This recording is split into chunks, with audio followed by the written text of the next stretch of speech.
The second half of the regular season starts now, and the Wolverines are in must-win mode. After falling in Los Angeles last week, the Wolverines look to bounce back against an ascending 5-1 Washington team. With Jack Miller and the Hall of Honor inductee John Jansen, I'm Brian Bush. Let's get you ready for the Wolverines and the Huskies on this game day edition of Inside Michigan Football. The stakes were clear last week at USC. The winner would settle in as a real Big Ten and college football playoff contender. The loser would see each future game turn into a playoff game because there can be no more hiccups. That is Michigan's reality now after USC gained 489 yards, including 158 on the ground from King Miller. The Wolverines offense did get a huge day from Andrew Marsh, 8 catches for 138 yards, but a 2 for 11 showing on third or fourth down stuck out for a Wolverines team that only had 3 true first half drives and was playing catch up for most of the night.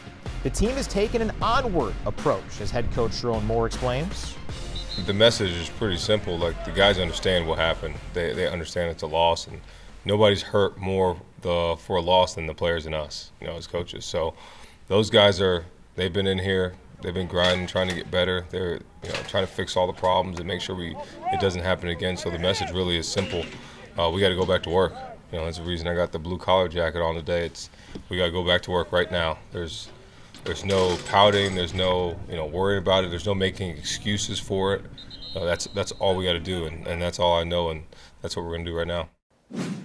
Head coach Sherrone Moore also talked about the big issue on defense being tackling, the big issue on offense not sustaining drives. Jack, let's start with those defensive issues. 15 yards or more, 10 plays for USC. That is not sustainable. It's not. Anytime you're playing an offense like a USC that's explosive and wants to get down the field, you have to do everything in your power to limit that, try to keep them one-dimensional. We weren't able to do that, weren't in the right place at the right time, didn't tackle very well. That led to those big explosive plays. And whenever the other team is able to do that, it's going to put you in a really tough spot to stop them. There was a bend, don't break mentality for a while, but they were still able, as the second half went on, to go get points. And the issue sometimes is a lot of these plays, big plays, are coming on third down. When you do all the hard work and you put them in jail, you got to finish it off. And whether it's tackling, whether it's being in position, you have to understand the concept of the defense. And just because you believe I can beat this guy one-on-one, you take a side or you do something that's out of the parameters of the defense,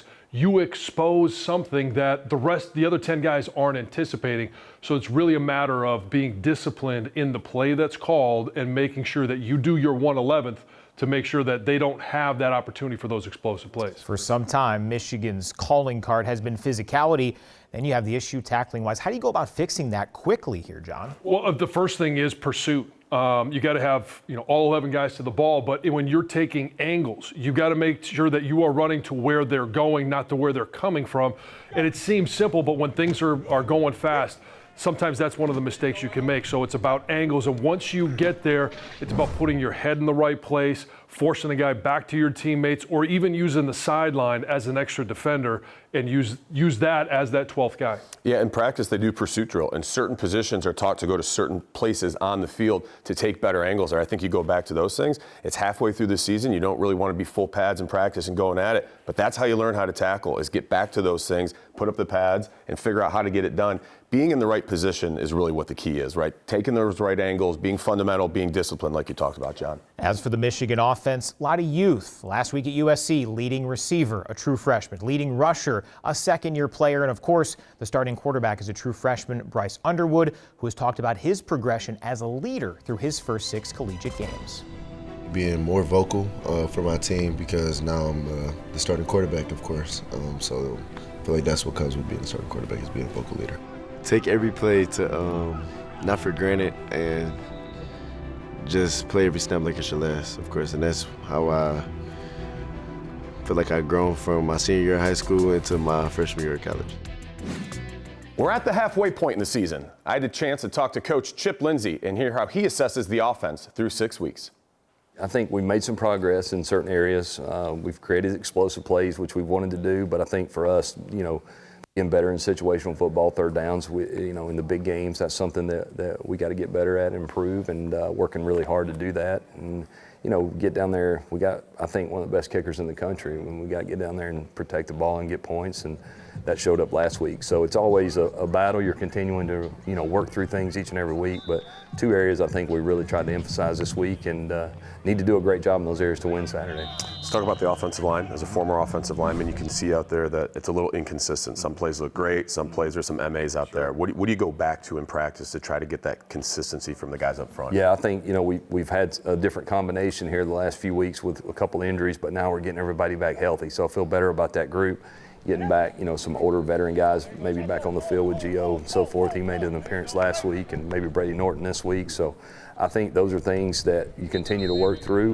We got a few young guys up there that are trying to figure it out as we go, so to speak. Hadn't played a whole lot, but I like the progress that group's making as a whole. But we need everybody back and healthy, and I think that allows you to rotate guys and maybe not keep guys out there for extended amounts of time. So Bryce Underwood, obviously an unreal talent, played pretty well so far for a young guy. Yeah. What's the next step in his progression as he's advancing his career? Yeah, I think the situational things we talked about earlier, I think for him, if you look at the total body of work, it's been pretty good. And I think too now with him, the more he plays, the more comfortable he gets with seeing the different things you're going to see on defense and really understanding the protections and so forth.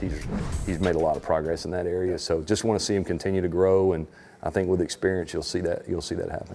How about Washington coming into the big house? What do you see from them defensively? What's the offensive plan going to be going into this one? Yeah, I think they challenge you all the time, with different looks on defense, and they got two really good corners and a safety that's a really good player. And I think, for us, it's gonna require us to play really well and play well in situational football. I think those are the key for us to get a win.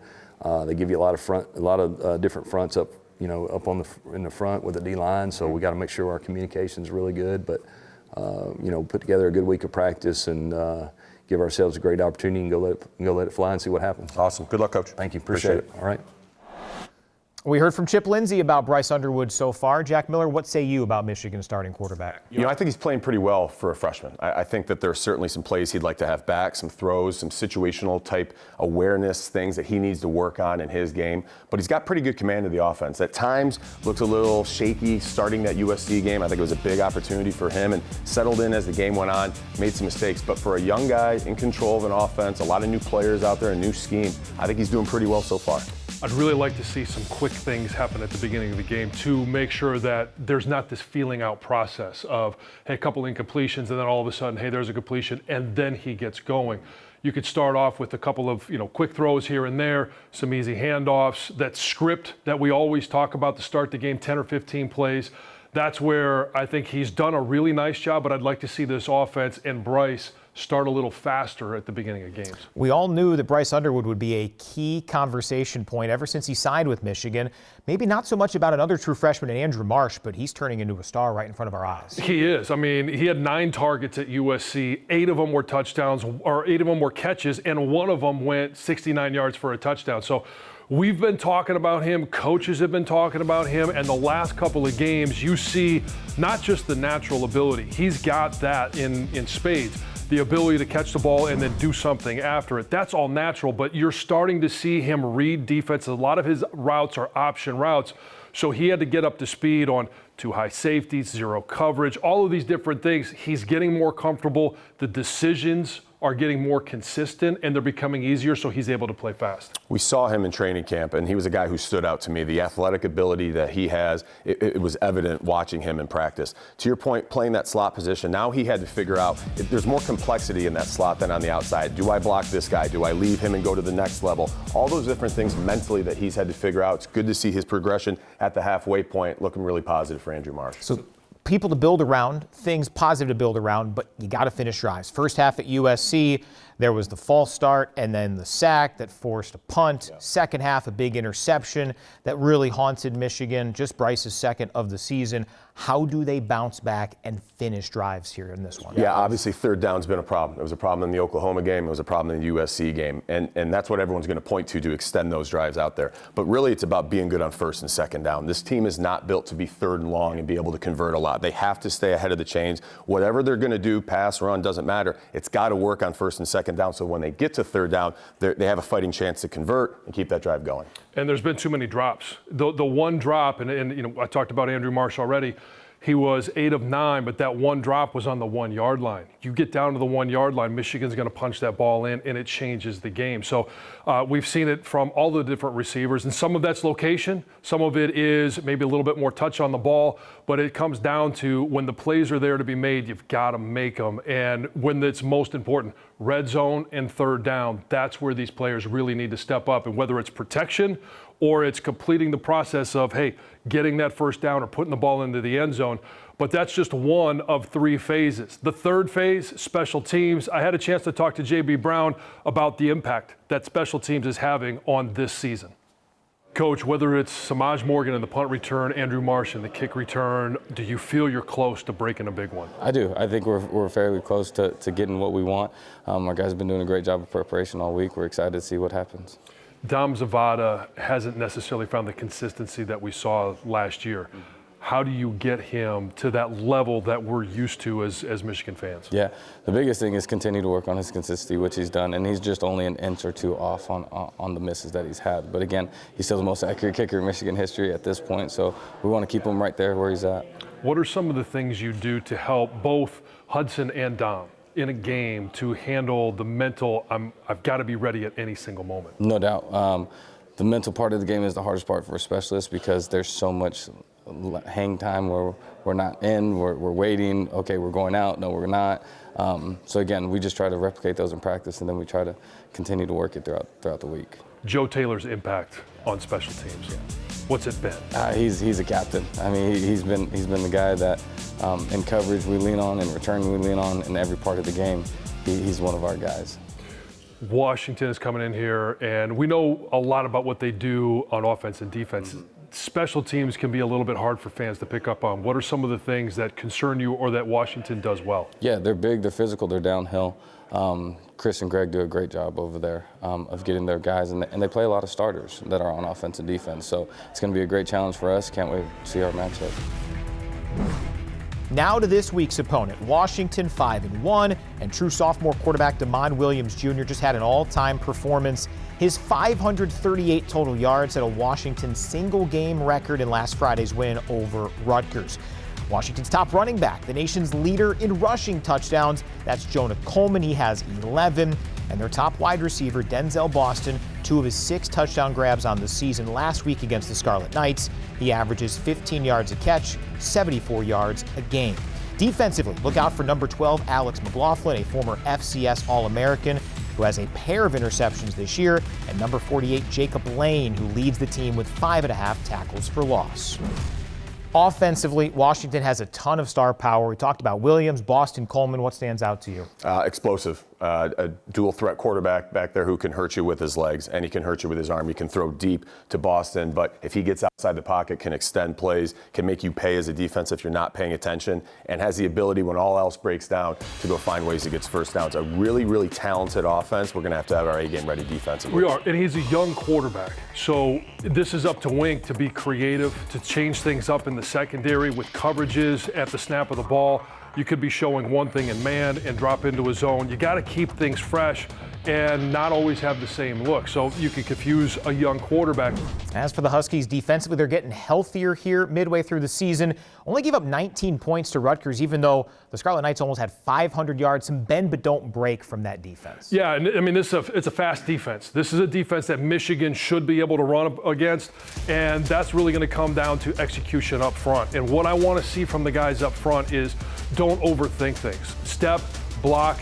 It doesn't have to be that difficult. And then the other thing is that you got to make sure you finish every single play. Don't let a guy, if you got him in a pancake situation, finish him off.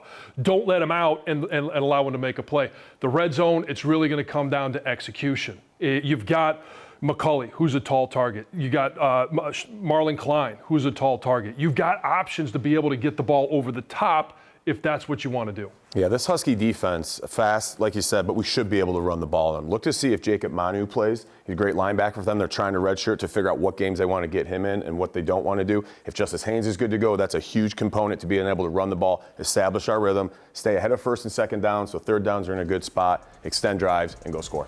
For the 4th time in 5 seasons, Michigan and Washington meet. It was a maze-out win here in Ann Arbor in 2021. Of course, the national championship in Houston at that 2023 season. Last year, Michigan went to Seattle and lost. For John and Jack, I'm Brian. That was Game Day edition of Inside Michigan Football. Enjoy the game.